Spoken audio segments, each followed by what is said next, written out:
ٹھیک ہے. اب ہوا یہ کہ اس بار IMF آ گئی اور IMF نے آپ کو کہا کہ نہیں یہ آپ گندم پہ سبسڈی نہ دیں, اور آپ نے گندم پہ سبسڈی اب دینا بند کر دی. اب جو آپ نے بند کر دی, تو میں آپ کو ایک مثال دے دوں. ہم اپنے کسان کو سبسڈی نہ دے رہے, ہم 4,000 میں نہیں خرید رہے ہیں. جب ہم امپورٹ کرتے ہیں گندم یوکرین سے, تب ہم جب امپورٹ کرتے ہیں وہ کرتے ہیں 9,000 روپے پر ٹن میں. اب اگر آپ اپنے ملک میں آپ کو مل رہی تھی 4,000 میں, وہ آپ نے بند کر دی. اب آپ امپورٹ اگر کرنی پڑی خدا نہ خاصا, جس کے چانسز مجھے بہت وسیع نظر آ رہے ہیں کہ 9,000 میں آپ امپورٹ کرو گے, تو آپ یوکرین کے کسان کو سبسڈی دینے کے تیار ہے. ایک اور بات, جو وہاں سے گندم آتی ہے وہ ایٹیبل نہیں ہوتی ہے, اس کو ہم اپنی گندم سے مکس کر کے چلاتے ہیں. یہ آپ کسی بھی ایکسپرٹ سے پوچھ لیں.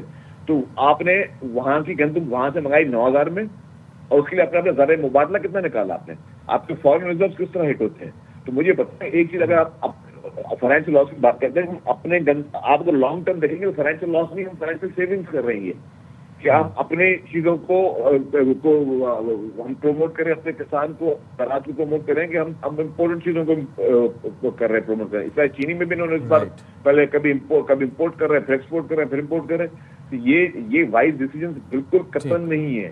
اور چینی کے ذمہ داروں کی جو ذخیرہ اندوزی کرتے ہیں, جو قلت پیدا کرتے ہیں, ان کے ذمہ داروں کو بھی سزا ملنی چاہیے. بہت شکریہ شجیل انعام میمن صاحب, آپ نے باخبر کے لیے وقت نکالا.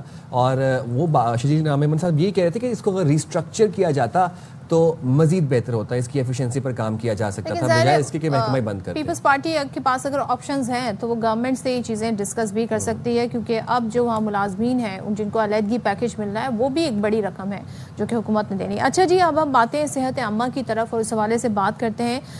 پاکستان میں اگر ہم دیکھیں, خاص طور پہ جو اموات کی سب سے بڑی وجہ ہے وہ اکثر و بیشتر ہمیں پھیپھڑوں کے امراض, لنگس سے جڑے مسائل جو ہیں وہ دکھتے ہیں. اور آج ہم یہ دیکھ رہے ہیں کہ جو کینسر ہے, لنگ کینسر ہے, وہ کافی زیادہ تیزی سے پھیل رہا ہے. فضائی آلودگی بھی اس کا ایک بڑا سبب بن رہا ہے. دوسرے لوگ کہتے ہیں جی اسموکنگ جو لوگ کرتے ہیں وہ کافی زیادہ اس سے متاثر ہو سکتے ہیں. ماہرین کہتے ہیں کہ پھیپھڑے کے کینسر کی وجوہات میں منفی طرز زندگی ہے, جیسے کہ گلی محلوں میں کچرا جلانا, درختوں کا نہ ہونا یعنی درخت نہ لگنا, سبزہ کم ہونا, تمباکو نوشی, زیادہ چربی اور مرغن والی غذاؤں کا استعمال بھی ہے. اور ڈاکٹرز یہ کہتے ہیں کہ مختلف کام کاج کرتے وقت, سیڑھیاں چڑھتے وقت اگر آپ کو سانس لینے میں دشواری ہو, یا آپ کو محسوس ہو رہا ہو کہ بھئی آپ کے اندر انرجی نہیں ہے, یا پھر آپ کے جسم میں درد محسوس ہو رہا ہو, تو بہت ممکن ہے کہ آپ کسی میجر بیماری کا شکار ہو. تو آپ کو چاہیے کہ آپ ڈاکٹر سے رجوع. چلیں جی, پھر ڈاکٹر سے بات بھی کر لیتے ہیں. ہمارے ساتھ موجود ہیں اسسٹنٹ پروفیسر پلمونالوجی ڈاکٹر راشد علی داؤد پوٹا صاحب. بہت شکریہ راشد صاحب, آپ نے باخبر سویرا کے لیے وقت نکالا. پھیپھڑوں کے کینسر کی بڑی وجوہات کیا ہیں؟ ایکسٹرنل فیکٹرز بھی بتا دیں اور انٹرنل فیکٹرز بھی بتا دیں. وعلیکم السلام سائن. فرسٹ آف آل جو سب سے جو بڑی وجوہات ہے وہ تو تمباکو نوشی ہے, جو آج کل ہمارے ملک میں بہت زیادہ کامن ہو گئی ہے. آج کل جو ہمارے بچے ہیں چھوٹی سی عمر میں جو ہے نا اس لت میں لگ جاتے ہیں, اور پھر وہ اتنا کنٹینیوسلی استعمال کرنے سے جس کی وجہ سے ہمارے لنگس میں کافی تبدیلیاں آ جاتی ہیں اور وہ سبب بنتی ہے کینسر کا. دوسرا یہ ہے کہ ماحول کی آلودگی, جس طرح سے صدف نے بتایا کہ ماحول کی آلودگی جو ہے نا وہ بھی موسٹ کامن, کیونکہ آج آپ کو پتہ ہے کہ کراچی جو ہے سب سے زیادہ آلودہ ترین شہر ہے, پولیوٹیڈ شہر ہے, اور گلی محلوں میں اور جو یہ کچرا جلاتے ہیں اس سے جو یہ پالوشن ہوتی ہے, یا کیمیکلز جو ہمارے فیکٹریز میں یوز ہو رہے ہیں اس کا پراپرلی جو ہے سسٹم نہیں ہے, جس کی وجہ سے جو ہے نا وہ ہماری سانس کی نالیوں میں جاتے ہیں اور ہمارے جو ہے نا لنگس کے اوپر اثر انداز ہوتے ہیں, اور جس کی وجہ سے یہ چیزیں ہوتی ہے. اور اس کے علاوہ جو ہمارے اندرونی جو فیکٹر ہیں وہ یہ ہیں کہ ایک لائف اسٹائل موڈیفیکیشن, کیونکہ ہم جو ہے نا آج کل ایسی لائف گزار رہے ہیں اپنی صحت پہ بالکل ہی, جو ہماری جو لنگس کی صحت ہے اس پہ بالکل ہی فوکس نہیں کر رہے. جس طرح سے ہمیں صبح کو سویرے جو تازی ہوا ہوتی ہے وہ لینی چاہیے. سبزہ نہیں ہے ڈاکٹر صاحب, دیکھیں سبزہ نہیں ہے. پارکس آپ لوگ جاتے تھے صبح سویرے ایکسرسائز کرتے تھے, آپ صبح آپ آکسیجن انہیل کریں گے تو ظاہر ہے وہ آپ کی صحت کے لیے اچھا ہے, لیکن وہ فیکٹرز نہیں رہے, وہ عادتیں بھی نہیں ہیں بالکل ہی, وہ ہم نے بالکل ہی ختم کر دی ہے, جس کی وجہ سے جو ہے نا. اور اس کے علاوہ یہ ہے کہ ہماری جو خوراک ہے وہ اتنی پراپرلی نہیں ہے. جس طرح سے ہم عام طور پہ اینٹی آکسیڈنٹ یوز کرتے ہیں, جیسے گرین ٹی ہو گئی اور کافی ہو گئی, یا ایسی غذائیں جس میں اینٹی آکسیڈنٹ زیادہ ہوتے ہیں تو وہ ہم کم استعمال کر رہے ہیں، جس کی وجہ سے جو ہے نا ہمارے جو اینٹی آکسیڈنٹ کیوں کرنا ضروری ہے استعمال؟ وہ ہماری جو ہے نا ہماری جو لنگس میں جو تبدیلیاں آتی ہیں جس سے لنگس ہمارے سکڑتے ہیں تو وہ تبدیلیاں جو ہے نا کم ہو جاتی ہیں، کیونکہ یہ جو ہے نا کچھ آکسیڈنٹ ہمارے پروڈیوس ہوتے ہیں، ہمارے کیمیکلز پروڈیوس ہوتے ہیں جو ہمارے اندر جا کے لنگس کے سیلز میں جو ہے نا تبدیلیاں پیدا کرتی ہیں، پھر وہ جو سیل ہیں وہ لنگ کے کینسر کے سیلز میں تبدیل ہو جاتے ہیں، جس کی وجہ سے وہ لنگس جو کینسر پروڈیوس ہونا شروع ہو جاتا ہے۔ اگر ہم ایسی کون سی غذائیں ہیں جو اینٹی آکسیڈنٹ ہیں؟ سب سے زیادہ جو مین غذا ہے وہ ہے گرین ٹی، ٹھیک ہے، گرین ٹی ہے، اور اس کے ساتھ جو ہے ہم اگر پیپرز جو ہم کالی مرچ کہتے ہیں وہ ہم یوز کریں، اور کچھ جو ہیں ہماری جو غذائیں ہوتی ہیں جیسے جو ہے فروٹس ہیں، فروٹس میں زیادہ ہوتے ہیں، ایووکیڈو میں ہوتے ہیں، ہاں اس میں ہوتا ہے، وہ ایسی غذائیں ہم یوز کریں گے تو اس سے یہ ہے کہ ہماری جو یہ صرف لنگس کے لیے نہیں ہے، یہ پورے جسم کی جو ہے نا ہمارے جتنے سیلز ہیں وہ ہیلدی رہتے ہیں۔ اس میں جو ڈاکٹر صاحب ایک بات بتائیے گا، کیا وہ ارلی سائنز ہیں یا سمٹمز ہیں جو اکثر انیشیل سٹیجز پر مریض اگنور کرتے ہیں اور پھر وہ بعد میں ایک لنگس کینسر کی ایک ڈیولپ سٹیج پہ جا کے پھر ان کو ریئلائز ہوتا ہے؟ کیا وہ سائنز ہیں؟ سب سے جو مین سائنس ہے نا، کیونکہ عام طور پہ جو مین سائنس ہوتی ہے وہ ہوتی ہے کھانسی۔ اگر لوگوں کو کھانسی ہوتی ہے تو لوگ اس کو اتنا اگنور کرتے رہتے ہیں، تو یہ سب سے مین سائن ہے ہماری جو لنگس میں اگر کوئی بھی چیز پیدا ہوتی ہے۔ اگر کوئی ایسا کوئی بندہ ہے جس کی ایج 50 سال سے زیادہ ہے اور وہ اسموکر ہے اور وہ کھانسی کر رہا ہے تو وہ تو جلدی سے اپنے ڈاکٹر سے رجوع کرے۔ پھر اس کے بعد کھانسی کے ساتھ جو ہے نا بلغم میں خون آنا شروع ہو جاتا ہے، ہمارا وزن گرنا شروع ہو جاتا ہے، بھوک کم لگتی ہے، اور پھر جب یہ کینسر اور مزید بڑھ جاتا ہے تو سینے میں درد آنا شروع ہو جاتے ہیں، ہمارے جسم میں گٹلیاں بننا شروع ہو جاتی ہیں۔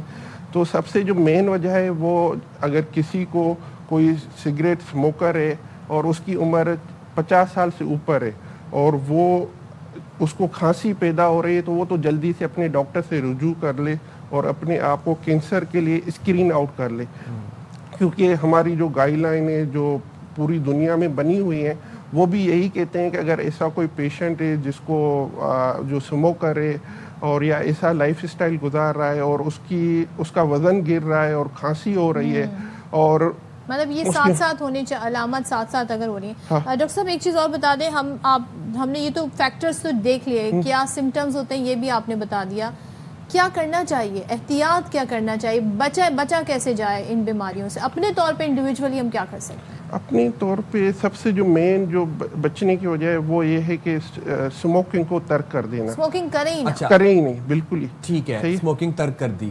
اب جو جس طرح ماحولیات سے ہم افیکٹ ہو رہے ہیں، کاربن مونوکسائڈ سے ہو رہے ہیں، چمنیوں سے دھواں نکل رہا ہے، سلنسر سے نکل رہا ہے، اس کو کیسے اوائڈ کریں؟ ماسک لگائیں یہ ہے کہ ماسک ہیلپس، مطلب ماسک بہت زیادہ ماسک تو ہیلپ کرتا ہے، کیونکہ اگر آپ کے ماحول میں ایسی کوئی چیز ہے یا آپ ایسی جگہوں پہ جا رہے ہیں جہاں پر یہ چیزیں، پہلے تو یہ ہے کہ کوشش کریں کہ یہ جو ہم لکڑیاں جلاتے ہیں نا، جو عام طور پہ ہمارے اسپیشلی بلوچستان سائڈ پہ یا گاؤں میں دیہات میں یا لوگ جو ہے نا لکڑیوں کے چولہے پہ کھانا پکاتے ہیں یا کوئی ایسی کوئی جیسے تندور میں، تو پہلے تو وہ چیز ہم استعمال نہیں کریں، کیونکہ اس سے جو دھواں نکلتا ہے نا وہ بہت زیادہ جو ہے نا کارسینوجن ہوتا ہے، ہمارے لنگس کو ڈیمیج کرتا ہے اور کینسر کا سبب بنتا ہے، صحیح ہے۔ پر یہ ہے کہ مجبوری ہے اور ہم ایسی جگہوں پہ جا رہے ہیں، جیسے کول ورکر ہمارے جو مزدور ہوتے ہیں وہ ایسی جگہوں پہ کام کر رہے ہیں، تو ماسک سگریٹ کے علاوہ ویسے کوئی ایسی ہیلتھی ایکسرسائز یا کوئی ڈیٹاکس روٹین آپ کے لنگس کے لیے ایسا ہے کچھ؟ اب بریدنگ ایکسرسائز ہوتی ہیں صبح کے ٹائم اٹھ کے، جس کو ہم عام طور پہ یوگا کہتے ہیں، سانس کو بند کر کے اپنی جو ہے نا لنگس کی جو قوت کو ہے اس کو مضبوط کرتے ہیں، جو لوگ کافی لمبے اچھی ایکسرسائز بھی جو ہے وہ آپ کی وہ ہیلپ آؤٹ کرتی ہے۔ Thank you so much doctor صاحب، ہمارے ساتھ تھے، ساری صورتحال پہ بات کر رہے تھے، اور جو اینٹی آکسیڈنٹ فروٹس ہیں اگر وہ بتا دوں کچھ، تو اسٹرابریز بھی ہے، اس میں کینو بھی ہیں، اس میں ایپل بھی ہیں، یہ بہت ایزلی اویلیبل ہے۔ ایون کہ پالک جو ہم کھاتے ہیں جس سے بچے بہت چڑھتے ہیں، پالک کھانا کتنا ضروری ہے، اس میں اینٹی آکسیڈنٹ ہوتا ہے۔ بالکل، جو گرین ٹی میں بھی ہوتے ہیں۔ ہم جائیں گے چھوٹی سی بریک میں، حاضر ہوں گے بریک کے بعد۔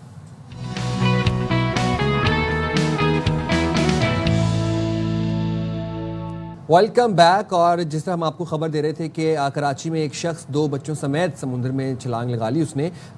وہ ہم نے اب آپ کو اس کی اپڈیٹ دیتے ہیں کہ وہاں پر ریسکیو آپریشن جاری تھا اور اب ایک بچے کی لاش سمندر سے نکال لی گئی ہے. اور ریسکیو حکام کا یہ کہنا ہے کہ سرچ آپریشن میں 2 اسپیڈ بوٹس اور 8 غوطہ خور حصہ لے رہے ہیں اور ایک بچے کی لاش نکال لی گئی ہے. نذیر شاہ سے ہم ڈیٹیل جانتے ہیں. نذیر بتائیے گا اب تک کیا معلوم ہوا ہے؟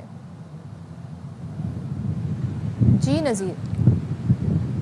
بالکل دیکھیں صدف گزشتہ روز جو ایمار کے پاس ایک شخص تھا جو ایک بچہ اور بچی کو لے کے سمندر میں کود گیا تھا. علاقہ مکینوں کا کہنا تھا کہ وہ شخص دیکھنے میں تو عجیب سے حلیے میں تھا لیکن جو بچے کسی اچھے گھر کے لگ رہے تھے ان کا آپس میں کیا تعلق تھا, وہ کون تھے, یہ تو تال نہیں پتہ چل سکا. لیکن 19 گھنٹے کے بعد سی ویو کے قریب سے ایک بچے کی لاش نکال لی گئی ہے. کیمرہ مین اگر یہاں سے آپ کو دکھا سکے تو دور ایک دھندلا خاکہ نظر آ ہوگا جو عمار ہے جس کا فاصلہ اگر دیکھا جائے تو یہاں سے تقریباً 4-4.5 کلومیٹر بنتا ہے. اور اس جگہ سے یہاں پر جو ہے لاش ملی ہے. اس وقت ریسکیو حکام موجود ہے, ہم ان سے بات کرنے کی کوشش کریں گے. یہ بتائیں کہ یہ لاش کتنی ٹیمیں کام کر رہی ہیں اور کہاں سے ملی ہے اور کس کی لاش ہے؟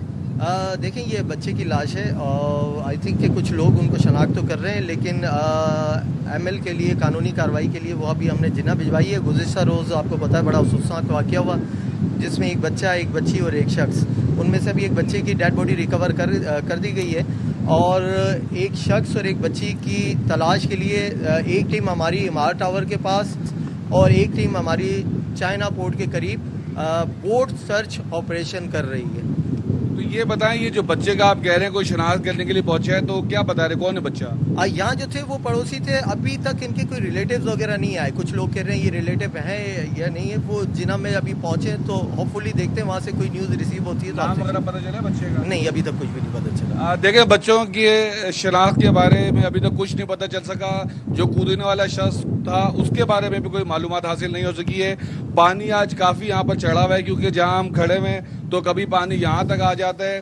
گزشتہ روز جب وہ وہاں پر سمندر میں کودنے کا افسوسناک واقعہ پیش آیا تھا تو اس وقت جو پانی کا جو بہاؤ تھا, دباؤ تھا, تو اس کے بعد وہاں سے یہ لاش ڈوبتے ہوئے یہاں تک آئی ہے اور اس کے بعد جیسے ہی اوپر آئی ہے تو یہاں سے یہ ایڈی کے جو ریسکیو رضاکار ان کی جانب سے ریکور کی گئی ہے اور مزید جو ریسکیو عمل ہے وہ اس وقت جاری ہے. بالکل, بہت شکریہ نذیر شاہ, آپ ہمیں اپڈیٹ کر رہے تھے. اور جس طرح سے آپ نے دیکھا کہ 4-4.5 کلومیٹر دور سے اب لاش نکالی گئی ہے پانی سے. ابھی بھی اس وقت ریسکیو آپریشن مزید تلاش جاری ہے. ظاہر ایک بچی کے بارے میں بتایا جا رہا ہے اور ایک شخص کے بارے میں, تو ویری سیڈ. اور اس حوالے سے جو اپڈیٹس آئیں گے وہ شیئر کریں گے. ذرا ہم آپ کو یہ بھی بتائیں کہ ابھی جو حالیہ بارشیں ہوئی ہیں, جو مانسون کے اسپیل جاری ہیں, اس نے کتنی تباہ کاری مچائی ہے. خاص طور پہ ہم یہاں ذکر کرنا چاہیں گے گلگت بلتستان کا, جہاں پر حالیہ طوفانی برسات نے بہت زیادہ تباہی مچائی ہے اور پھر حکومت نے سیلابی تباہی کے شکار 37 علاقے ہیں ان کو آفت زدہ قرار دے دیا ہے. یعنی کہ ضلع دیامیر میں سب سے زیادہ تباہی ہوئی ہے. 12 مقامات پر ایمرجنسی باقاعدہ طور پر نافذ کر دی گئی اور ضلع گلگت میں 9, سکردو میں 4 مقامات آفت زدہ قرار دیے گئے. غزر میں اور گھانچے میں 2, شگر 4, نگر اور کھرمنگ میں 1 مقام آفت زدہ قرار دیا گیا. چلیں جی پھر بات کرتے ہیں ترجمان جی بی حکومت فیض اللہ فراق ہمارے ساتھ موجود ہیں. بہت شکریہ فیض اللہ فراق صاحب. ذرا بتائیے گا کہ جی بی میں ہمیں پتہ ہے کہ بہت نقصان ہوا ہے حالیہ بارشوں کے باعث, لینڈ سلائڈنگ کے باعث. بحالی کے کام میں کن مشکلات کا سامنا ہے اور ریسکیو آپریشنز اس وقت کہاں کہاں پر جاری ہیں؟ بسم اللہ الرحمن الرحیم. گڈ مارننگ صدف اور سائم, سننے والے اور دیکھنے والوں کو بھی صبح کا سلام. گلگت بلتستان میں گزشتہ سیلابی جو تباہ کاریاں ہوئی ہے اس کے نتیجے میں بہت بڑا نقصان ہوا تھا, جس کی جو لاگت اور تخمینہ لگایا گیا وہ 20 ارب روپے کا نقصان تھا. اس میں روڈ انفراسٹرکچر, سڑکیں, لوگوں کے گھر, لوگوں کے بجلی, پانی, ایریگیشن چینلز تمام تباہ ہوئے تھے. کانچے سے لے کر کندوز, سکردو سے لے کر آگے ضلع گدر اور گلگت کے جوتل, دنور اور سکارکوئی سے لے کر دیامر کا علاقہ, تھک, نیاٹ, بابوسر, تھور, کھنر, کھنبری, تانگیر اور تھک کے اندر بشارہ بابوسر میں ٹورسٹ کی سیاحوں کی گاڑیاں بہ گئی تھی 22, جس کے نتیجے میں 7 لاشیں وہاں سے نکالی جا چکی ہے. واقعوں کے سرچ آپریشن وہاں پہ جاری ہے. اس وقت گلگت بلتستان کو تقریباً آفت زدہ قرار دیا گیا ہے، اور وزیر اعلیٰ گلگت بلتستان حاجی گلبرخان صاحب کی سربراہی میں گزشتہ دن ایک اجلاس ہوا جس میں تمام ہیڈ آف ڈپارٹمنٹ نے شرکت کی اور بریفنگ بھی ہوئی. اس موقع کے اس اجلاس کے دوران یہ فیصلہ کیا کہ گلگت بلتستان کے 37 مقامات کو جو ہے وہ آفت زدہ قرار دے کر آفت زدہ تو قرار دیا گیا ہے فراق صاحب، لیکن اب اقدامات کیا اٹھائے جائیں گے؟ جی جن علاقوں کو آفت زدہ قرار دیا گیا ہے وہاں پہ چونکہ ایمرجنسی نافذ کر دی گئی ہے، اور وہاں کی جو متاثرین کی زندگی کی بحالی ہے اس پر ایمرجنسی بنیادوں پہ کام شروع ہے، اور 44 کروڑ کی لاگت سے ان علاقوں میں منصوبوں پر کام کا آغاز کر دیا ہے، جس میں پانی و بجلی کی فراہمی کے ساتھ ساتھ رابطہ سڑکیں اور ان کے جو جتنے نقصانات ہیں ان کے ازالے کے لیے ٹھوس بنیادوں پہ اقدامات اٹھائے جا رہے ہیں.